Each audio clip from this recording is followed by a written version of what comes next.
This is a table I made about 15 years ago of elm, and just rests on an oak base.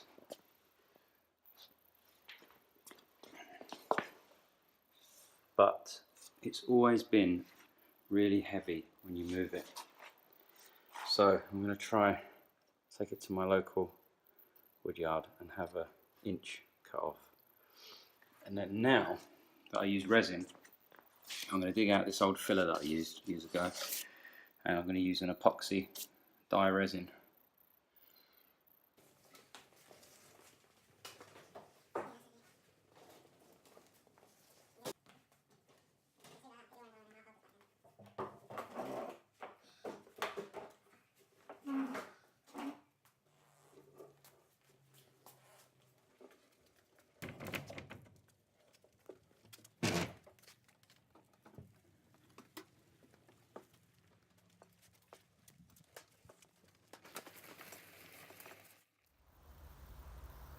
So 7 AM and we're off to the lumber yard. If I can get in the car.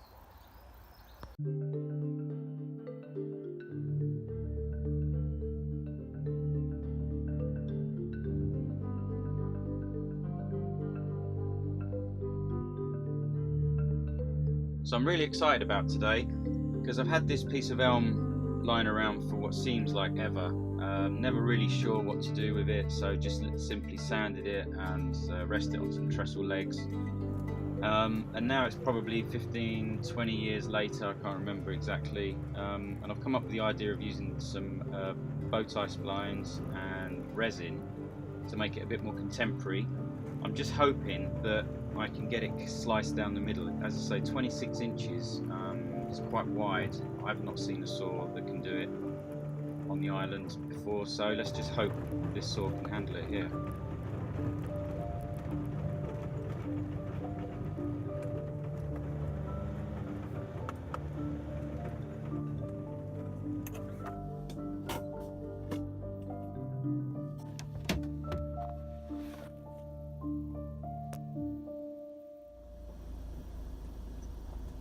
Okay, not great news. Just discovered the saw can only cut about 22 inches, maybe 23 at push. This is 26, goes to about 28 with the twist, so not looking good. Yeah, another beautiful drive to the sawmill.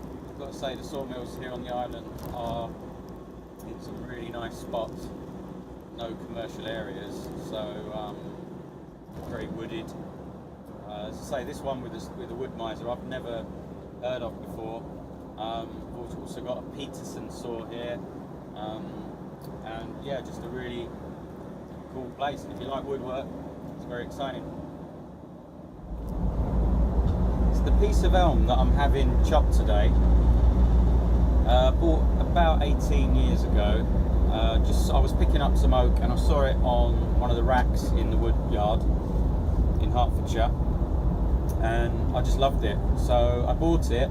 I can't remember exactly what I paid, probably 250 quid, maybe 250, 200 pounds, something like that, and it just sat on the floor in my workshop or against the wall for a long time, and I've never been able to bring myself to cut it, so I simply recessed in some sockets for some legs, and I made the oak sort of trestle bottom for it. And that's all I've ever done. I just sanded the top. I didn't even plane it. So as it was, I just literally sanded off the bandsaw marks or saw marks, and we used it as a table. And it's been really cool. But the problem with it is, if you want to move it or do, move the house around, whatever, it's just too heavy. It takes 3 people to lift just the top on its own, and it is just a nightmare. So now I'm working with resin as well. I thought it might be a good idea to get it chopped in half, or nearly half, split down the middle. It'll give me some nice elm as an off-cut for another project, and it'll give me an opportunity to fill the crack or the split with some resin, the coloured resin. We'll let my wife pick the colour of the resin on this time, and I will do a little video on repairing the split with resin and putting one of the one or two of the stitches in, butterfly style repairs to stop the split moving, because it still does move even though it's 18 years. It's in a room at the moment which gets a lot of sun, and sometimes it seems to keep moving even though it's probably been cut 20 odd years ago. Let's see what they say. Still not sure about the cut because it's 26 inches, but a bit of luck, all this wood drying here on the left.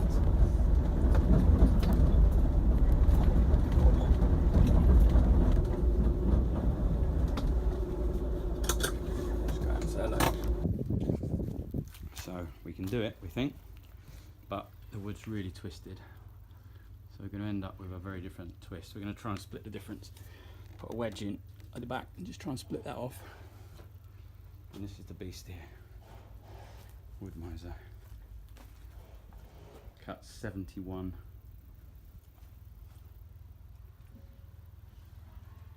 Yeah.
Can't quite believe I'm seeing this massive slab be split right down the middle with a bandsaw blade that's actually shorter than the blade I use on my bandsaw in the workshop.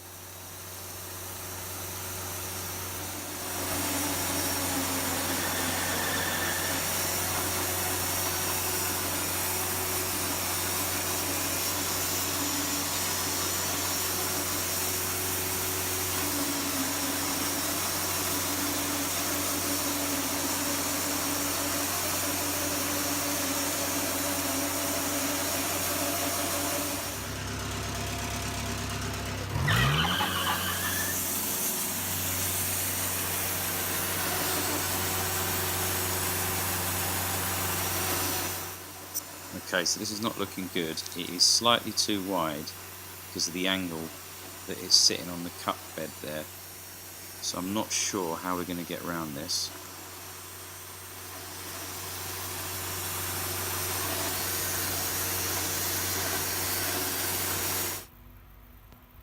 Okay, so back from the wood yard. The Wood-Mizer cut it just about. We had a bit of a problem at the end, as you'll see on the video, and he had to come back the other way. But we've discussed it, and the table is always a bit long anyway, so I'm going to chop off the end here and make a coffee table out of this. You can see the offcut, which is intact here, almost as big and thick as the main bit. So that's for another project. It's pretty good. It's managed to level itself there. Look underneath where the wood's given way. It's warped, being in a conservatory. So anyway, I'm going to chop the end off with the TS55. Here we go.